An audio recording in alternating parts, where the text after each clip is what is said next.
thank you MIT for having me here and giving me this opportunity to speak at this occasion. So, au contraire, the other people present over here, I would not be able to give you any kind of strategy for this exam. For I sincerely believe that UPSC is one such exam where nothing works and everything can work, and it is to each and every individual the way they want to take this exam. We all come with our own individual stories, with our own struggles, own challenges, circumstances, but for those of you who are not atheists who believe in the God, it said that there are various ways to reach the God. You know, it's just about the means. The end is the same.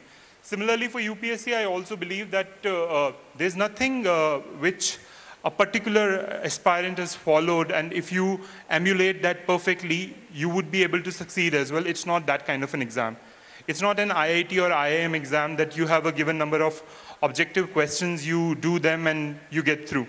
So after the prelim exam, which is the first level of filter, it gets very subjective. Even the mains are very subjective. So it's not just the interview, even the mains examinations are very subjective. So if 10 people are writing similar answers and their essay takes are being marked by the same person, they will land up with different marks. And the variation, the total variance in the marks would not be very much. So if I tell you the scores received by various candidates in this year's exam, the topper, even he hasn't got more than 50% of marks. In various subjects, there was a subject on Constitution, paper number 2 in GS. I got 66 out of 250 in that paper. Somebody has got 63, somebody has got 67. So it's really very subjective. But then out of all the things that I would want to convey, the first and foremost would be the fact that do not take UPSC exam too seriously. You know, it's not the end of your life. And do not approach the exam in a way that, you know, if you clear it, you would be achieving something great. And if you do not, it would be the opposite. If you are willing to write this exam for the love of knowledge, for making a positive difference to the society and to yourself, then the journey will become worthwhile and all the more enjoyable.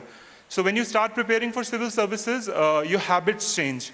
For instance, I always read newspapers, but I wasn't a reader of the Hindu. And the Hindu is not the only newspaper I read. I use technology to my benefit. For instance, I was working throughout my preparation, and I had 5 days a week working schedule, and I was at a senior position, so I had to manage my team as well. There was extensive traveling also involved. So what I used to do was, with whatever resources available, with whatever time was available to me, whatever was at my disposal, I used to make good use of it. For instance, everyone has a smartphone these days. I am too bad with making notes. Sometimes I cannot even decipher my own handwriting, even if I try to make notes. So while reading newspaper applications, I used to read it for The Hindu, Times of India, Indian Express, BBC, The Dawn, which is the Pakistani newspaper, Al Jazeera, then there is Huffington Post. So I would follow all these news applications, and whatever I used to find that would be required to commit to memory, I would just take a snapshot of it. At the end of the week, I would have 100 to 150 such snapshots. I will make notes out of it, not more than 3 to 4 pages, because you cannot actually remember more than that. It's a year-long preparation, and luckily for all of us, UPSC has come a long way since its inception. Now the examination pattern is no more focused on rote learning or cramming. They're not interested in you guys knowing the facts. They're more interested in analysis part. So you may forget names, you may forget dates, but if you remember the philosophy behind the question, you would end up with decent marks. And yes, I do not have any magical wand or potion to suggest which would land you up in the top 5 rank. It's just serendipity. So even if you have best of preparation, best of mentors guiding you, you have always been a topper, I can say with certainty that let it be just top 5 ranks, even top 100 rank cannot be guaranteed. IAS cannot be guaranteed. And I would not exhort you to really go for IAS. All these central services are equally prestigious, important and vital to the functioning of this country.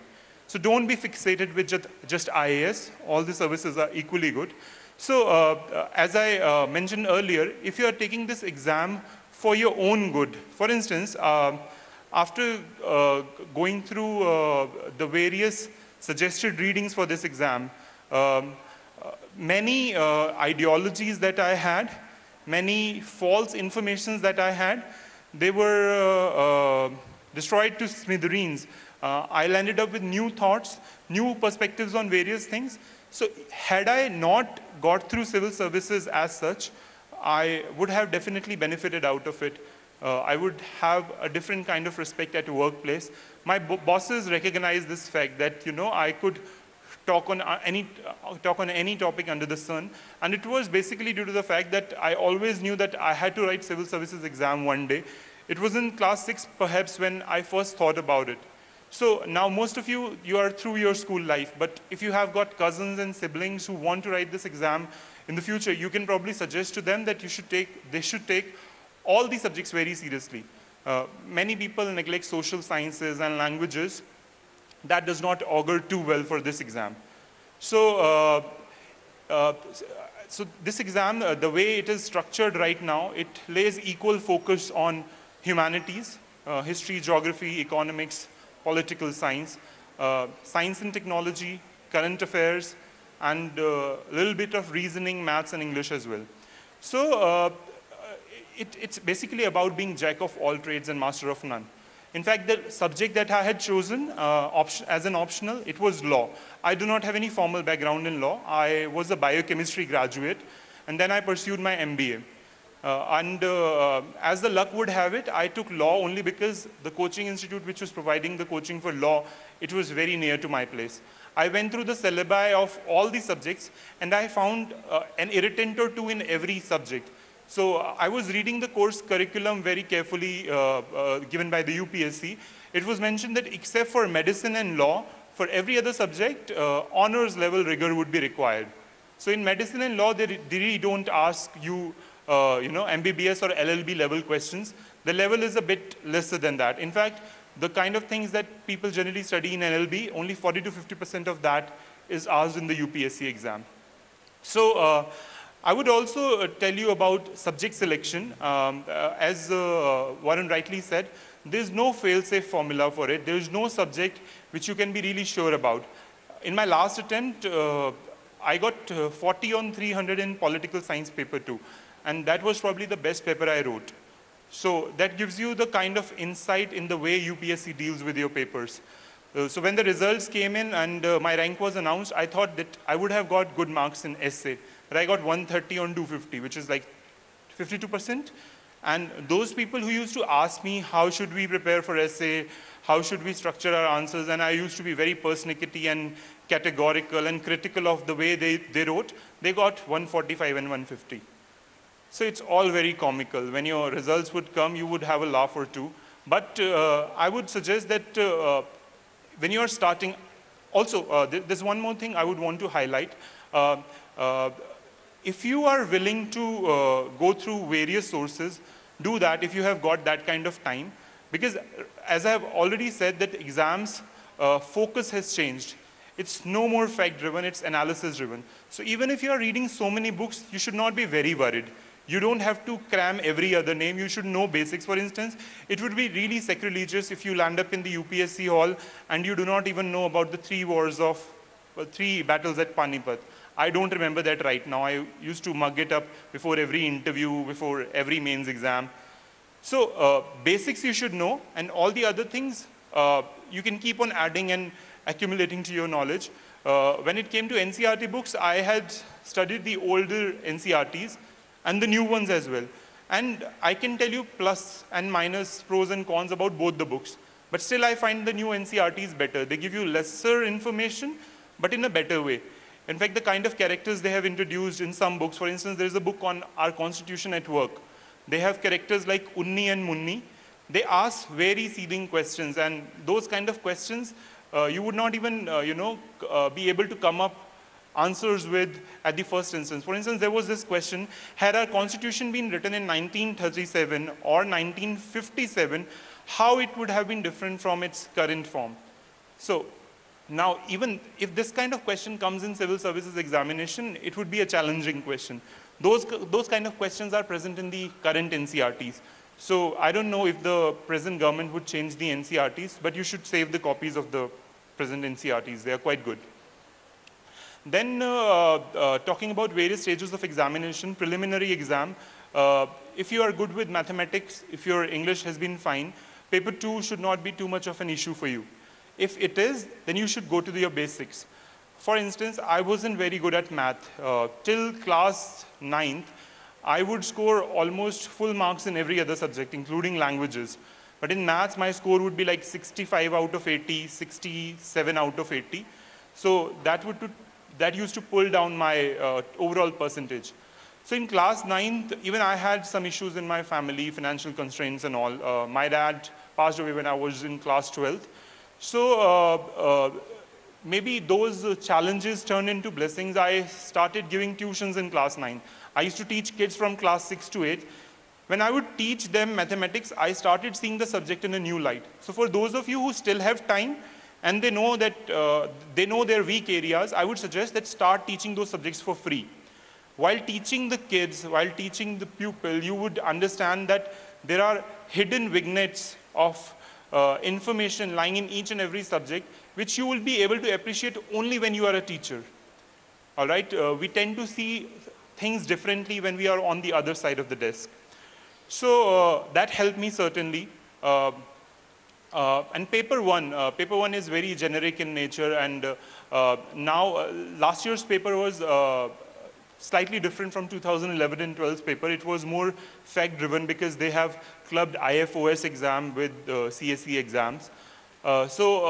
If you are, for those of you who are wondering if their preparation is good enough, I would suggest you to solve 2011 to 13's papers, prelim papers, both of them.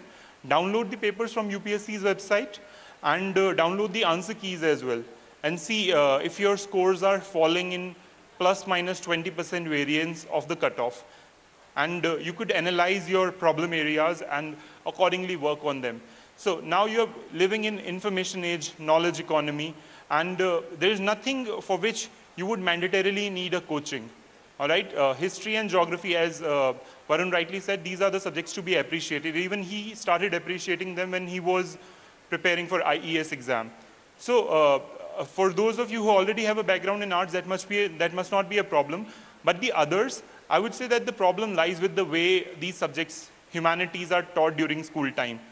You know, there's a lot of focus on facts, then the pedagogy. And thankfully, now the things are changing. At least books have changed, if not the way things are taught. So give it a fresh perspective, give it a first read, and I'm sure your opinion about these subjects would change.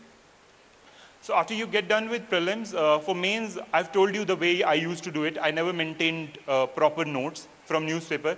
I did not follow one newspaper because every newspaper suffers from some ideological bend. For instance, The Hindu is said to be slightly leftist, and Indian Express is said to be central rightist. So to weed out those kind of issues and to weed out the fact that such ideologies may impact your answers, you may follow different things on tabs or mobiles, whatever you have. And as far as books are concerned, I did not study anything beyond NCRTs. For some subjects, like for Modern India, I did go through Bipin Chandra. It gives you a nice story. And for a detailed overview on how to go about preparations, you can refer to a blog. It's by a friend of mine. She got 79th rank this year. rijubafna.com, RIJUBAFNA.com. So I've written 2 entries. One is on law optional and one is on general perspective for civil services. That is what I believe in. Others' views may be different and I respect them. But I believe that there's no fail-safe formula which you can follow to crack this exam. In fact, for paper 4, I did not prepare anything. I thought that that was a breather paper. But now I know that I should have, studied a few things and that they would have impacted my scores in a positive way. Also, don't get into too much details like which institute's notes are to be followed, which newspapers or magazines are to be read. Many people, especially the ones who do not have financial constraints, may be in this habit of piling up notes and books. That is just a way to befool yourself. And it's a categorical imperative that you should read lesser books, lesser notes, but in a better way. And as far as interview is concerned, I think that there are a few things which you should take care while appearing for CSE interviews. I've interviewed many people for corporate jobs, and the kind of people we like there, people who are very cocksure, very assertive, very smart, we usually end up hiring those people. At CSE, that does not happen. You need to respect the kind of experience the interview board has. You need to appreciate the fact that they may know just anything under the sun. So in my interview experience, I was surprised to find the kind of questions I found. For instance, I mentioned that cooking was one of my hobbies. I was asked the various cooking media used in different states. I was asked how the preparation of patrata, patir, or patra, that's basically made from colocasia leaves, varies across the states. So I was taken aback by the kind of rigor there was in the questions. So I had mentioned that I listen to melody-based music. There were questions on why Lata Mangeshkar is known as Melody Queen. So there were 6-7 questions on Lata Mangeshkar. Then they went on to inquire if I was a regionalist and only listened to Hindi music. So I told them that, for every Jia Jale, I also have listened to Nenji Nile by S. Janaki. For Dil Se, I had listened to all the versions, Telugu, Tamil, and the Hindi version. And I appreciate languages. I like learning new languages. And they were happy to know about it. There was question on whether national awards matter. For instance, Lata Mangeshkar has got only 3 awards, while K.S. Chitra, the Malayali singer, she sings in many languages, but she hails from Kerala. She has got 6, and Yesudas has got 7. So I was lucky enough to land up with these kind of questions. They could have asked anything else. Had they asked me questions on Article 243 of Constitution of India, what is it about? I would have drawn a blank. I would not have known. So I was just lucky, right things happening at the right time. I did not know many things. For instance, I did not know, I'm an MBA, so there were many questions on management background. They asked me the full form of Amul, and I had forgotten it that time. So he nudged me, to recollect. I could only recollect Anand Milk, so he completed it for me, Union Limited. I did not know the full form of Noida. I worked there for 2 years. And I knew it. In 2007, I knew it, but then I had forgotten it. So there was a question on what is 9/11 and what is 26/11. What is the difference between the two? So I tried to tell them, 9/11 happened in the US, 26/11 in India. They wanted to know that DDMM and MMDD kind of format difference. 9/11 happened on 11 September, 26/11 on 26 November. So interview was a very different kind of experience. And though there is a bit of subjectivity, there are a few of your personality traits which you would do better not to expose it to the interview board.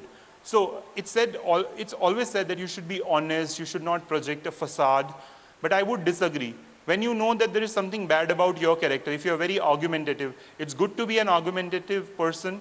I really appreciate the book Argumentative Indian by Amartya Sen, but don't be like that in front of interview board. So when you have identified your weak areas, your Trojan horses, you would better do, not to expose them in front of the interview board. I am very argumentative by nature, and I cannot get enough of speaking. I am a blabbermouth. I can speak for hours, But during the interview, I learned that I had to stop speaking, after a sentence or two, because they come up with different questions depending on your sentences. They must have something in their mind to ask you. If you keep on speaking and speaking, they may forget to ask their questions, and might as well as make you worried about the things that you said. For instance, this patrata thing came out of the thing which I said during one of the answers. When they were asking me about Lata Mangeshkar, accidentally I spoke 2-3 sentences, and national awards also came up. So the next question sprang up from that. So that's all about my thoughts on civil services examination. You can follow those blog entries, and I'm I'm not very active on Facebook. I keep on sharing the news items which I think that should be read by others. And also I would tell you the way I used to use Facebook. It's not possible to read all those newspapers. Not every newspaper has their app. And I'm in a habit of reading scientific journals because at the core of my heart, I am a human first, then probably a scientist, and then everything else comes later.